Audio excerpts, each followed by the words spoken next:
बताऊँगा कि लिरिक्स लिखने का सबसे बेस्ट तरीका क्या है। लिरिक्स या तो आपको बहुत सारी शेरो शायरी आती हैं या आप बहुत ज़्यादा गाना सुनते हो तो लिरिक्स लिख सकते हो, नहीं तो आज के आधुनिक ज़माने में एआई का मदद से बहुत जल्दी लिरिक्स लिखा जा सकता है। लेकिन ध्यान रहे, एआई बहुत गलतियाँ करता है तो आपको सुधारने की ज़रूरत पड़ेगी। लिरिक्स में होता है राइम्स, तो आपको गाने के मूड के हिसाब से जो शब्द नहीं समझ में आते हैं उनको उनकी राइम्स को चैटजीपीटी पे सर्च कर लिया जाता है। तो चलो हम देखते हैं कि कैसे शुरू करते हैं। सबसे पहले लिरिक्स बोलते हैं, एक हिंदी रोमांटिक सॉन्ग लिरिक्स लिख कर दो और कॉपी करने का ऑप्शन देना। ठीक है, अब सामने हमारे चैटजीपीटी ने एक पूरा का पूरा गाना लिख कर दिया। अब मैं इस गाने को समझाता हूँ। देखो, शुरू में लिखा हुआ है इंट्रो का सेक्शन, वर्स का सेक्शन, फिर इसके बाद प्री कोरस सेक्शन, कोरस, फिर वर्स, फिर ब्रिज, फिर फाइनल कोरस, फिर आउटरो। ये क्या चीज़ होती है? गाने की लिरिक्स को अलग अलग भागों में बांट दिया है। ये जो बांट के रखा है ये प्रॉपर एक स्ट्रक्चर है। कोई भी गाना टोटल अलग अलग स्ट्रक्चर में बना होता है। गाने की सबसे पहले शुरुआत होती है, इंट्रो वाला भाग, वो भाग जो बिल्कुल सॉफ्ट और शुरू में धीरे धीरे स्टार्ट होता है, और फिर वर्स आता है। वर्स में गाने की पूरी कहानी को बोली जाती है, गाने का मेन कहानी क्या है, किस चीज़ पे बना है वो बताया जाता है। प्री कोरस में एक हुक लाइन होती है जो लगातार बार बार रिपीट होके चलती रहती है। कोरस भी कुछ वैसा ही है, हुक लाइन जैसा। फिर वर्स 2, उसमें बाकी गाने की बची हुई स्टोरीज़ आती हैं। ठीक, ब्रिज वाला सेक्शन होता है जिसके अंदर कोई म्यूज़िक चल रही होगी और थोड़े गाने को चेंज किया जाता है, और फिर फाइनल कोरस आता है, दोबारा वही कोरस रिपीट होता है, और फिर आउटरो होता है। धीरे धीरे गाना फेड आउट होने लगता है और गाना की समाप्ति की ओर चला जाता है। ठीक है, तो अब हमने देख लिया कि पूरा एक गाना हमें बना के इसने दे दिया। ठीक है, तो देख सकते हो गाना कैसे बनाया है। तेरी एक मुस्कान ने दिल मेरा चुरा लिया, खामोश सी रातों में नाम तेरा बुला लिया। देखो गलत लिख दिया इसने यहाँ पे। तेरी एक मुस्कान ने दिल मेरा चुरा लिया सही लग रहा है, लेकिन खामोश सी रातों में नाम तेरा बुला लिया ये परफेक्ट नहीं है, इसको बदलने की ज़रूरत है। आगे पढ़ते हैं। तेरी आंखों में जो देखा वो सपना सच लगने लगा, तेरे बिना ये हर लम्हा मुझे अधूरा सा लगने लगा। ये बिल्कुल सही है, सही है। तेरा हाथ जो थामा तो डर सारे मिट गए, तेरे साथ चल के मेरे रास्ते भी खिल गए। ये भी ठीक लग रहा है। तू पास हो तो हर दर्द भी सुकून लगे, तू साथ हो तो हर पल भी सुकून लगे। यहाँ पे मैं एक चीज़ समझाने जा रहा हूँ कि प्री कोरस बहुत ही अच्छा लिखा हुआ है। एक्चुअल तरीका यही है प्री कोरस को जैसे लिखा है, क्योंकि गाना एक मीटर में लिखा जाता है, उसका प्रॉपर मीटर होता है, स्केल होता है, उससे ज़्यादा बाहर उसके शब्द नहीं जाने चाहिए। यहाँ पे देखो मिल रहा है, तू पास हो तो हर दर्द भी सुकून लगे, तू साथ हो तो हर पल भी सुकून लगे। यहाँ पे पास और साथ दोनों एक राइम्स में आ रहे हैं, इन्हीं को राइम्स बोलते हैं। पास जैसा शब्द है वैसा ही साथ वाला शब्द भी है। ठीक है, अब यहाँ पे हर दर्द भी सुकून लगे, हर पल भी जुनून लगे। यहाँ सुकून और जुनून दोनों राइम्स वाले वर्ड्स हैं, ये भी एक राइम्स में मैच करते हैं। एक जैसा शब्द को राइम्स बोलते हैं। इन्हीं शब्दों के मेल से गाना में एक अलग सा बार बार लूप जैसा संगठन बनता है और गाना सुनने में अच्छा लगता है। ठीक है, इसी तरीके से आगे देखते हैं। चांद भी फीका लगे जब तू सामने आ जाए, तेरी एक नज़र से ही दिल मेरा मुस्कुरा जाए। ठीक, ये भी सही लिखा है। तेरे नाम से शुरू हो मेरी हर एक सुबह, तेरे ख्वाबों में ही कट जाए मेरी हर सब। यहाँ गलत लिख दिया, यहाँ पे कट जाए मेरी हर सब की जगह पे कुछ और होना चाहिए, ये परफेक्ट नहीं है।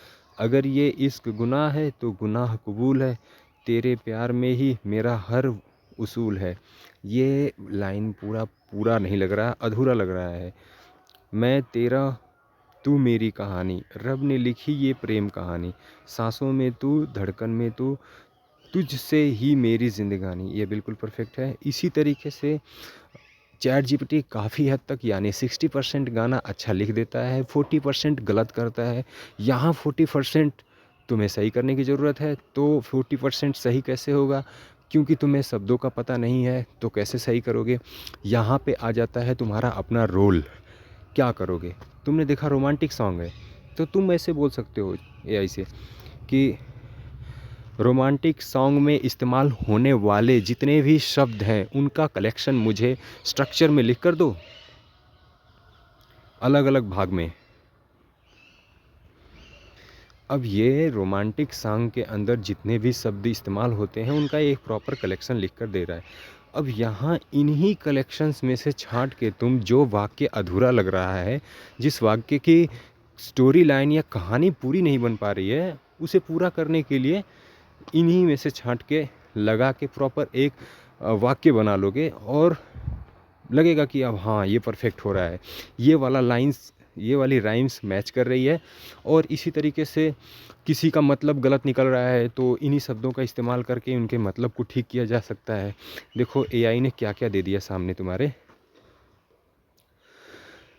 देखो गाने के अंदर भावनाएं होती हैं, एहसास होता है, इमोशंस होता है। इस तरह के जो इमोशंस और भावनाएं होती हैं, प्यार, मोहब्बत, इश्क, चाहत, दीवानगी, दीवानापन, ख्वाब, अरमान, ये सब पढ़ लोगे। ये सारी चीज़ें होती हैं जो इस्तेमाल होती हैं। रिश्ते में संबोधन इस्तेमाल होता है, जान, जानम, साजन, प्रिय, हमसफ़र। जैसे सोना, तो हमार जान, चांदनी, रानी, राजा, पिया, सैया, सब हो गया। दृश्य, माहौल और खूबसूरती, जैसे किसी का वर्णन किया जाए कि तुम खूबसूरत लगती हो। इसमें चाँद, रात, सितारे, आसमान, सुबह, शाम, सवेरा, बारिश, बूंदे, हवा, रोशनी, उजाला। ये सॉरी, इसने मतलब प्रकृति, नेचुरल खूबसूरती की बात किया, मैं इंसानी खूबसूरती की बात कर रहा था। नेक्स्ट होता है शरीर का हाव भाव, फिजिकल अट्रैक्शन। ठीक है, आँखें, नज़र, पलकें, आँखें, नज़र, पलकें, हंसी, होठ, लव, चेहरा, सूरत, बाल, जुल्फ़ें, बाहें, आगोश, दिल, धड़कन, सब बढ़िया है। इसके बाद कुछ रोमांटिक प्रतिक्रियाएं, है ना। देखना, चाहना, चाह लेना, महसूस करना, छूना, थामना, पकड़ना। ठीक है, इसके बाद प्यार की गहराई और वादे वाले शब्द, उम्र भर, हमेशा, हर पल। ठीक है, इन सबको पढ़ सकते हो आराम से रोक के। तेरे बिना। इसके बाद रोमांटिक गानों में आम फ्रेज होते हैं जो ज़्यादातर इस्तेमाल होते हैं। तेरे बिना अधूरा हूँ, तेरे से ही पूरा हूँ, तेरी, तू ही मेरी दुनिया है, तुमसे ही सुकून है, दिल तुम पे आ गया, तू ही मेरी मंजिल है, मेरी हर एक सांस में तू है। इस तरह के सारे वर्ड्स जो है ना, इनका एक कलेक्शन होता है। अब तुम्हें क्या करना होगा कि तुम्हें भी ऐसे कलेक्शंस बनाने हैं। तो एक पेज पे लिखोगे, सबसे पहला वाला पेज पे लिखोगे कि कॉपी लोगे, कॉपी उठाओगे, बोलोगे कि ठीक है, मुझे पहला लिखना है भावनाएं, एहसास और इमोशनल वाले शब्द। ये जितना लिख रहे हो तो लग रहा है कम पड़ जाएगा, इतना ऐसे गाना कहाँ बनेगा, ये तो बहुत कम के, इसने तो 10 ऐसे ही रोमांटिक कलेक्शन दे दिया। लेकिन फिर दोबारा इसी से पूछना है। ठीक है, पहले एक अलग ऐसे, जैसे इसने कितना दे दिया, ऐसे 5, इसने 7 ऐसे रोमांटिक अलग तरीके से यूज करने वाले हैं, तो 10 मांग लेना इससे, तो 10 दे देगा। अब 10 पेज पे अलग अलग कलेक्शन बनाना, उन सारे पेजेस पे पूरा का पूरा लिखना उसको।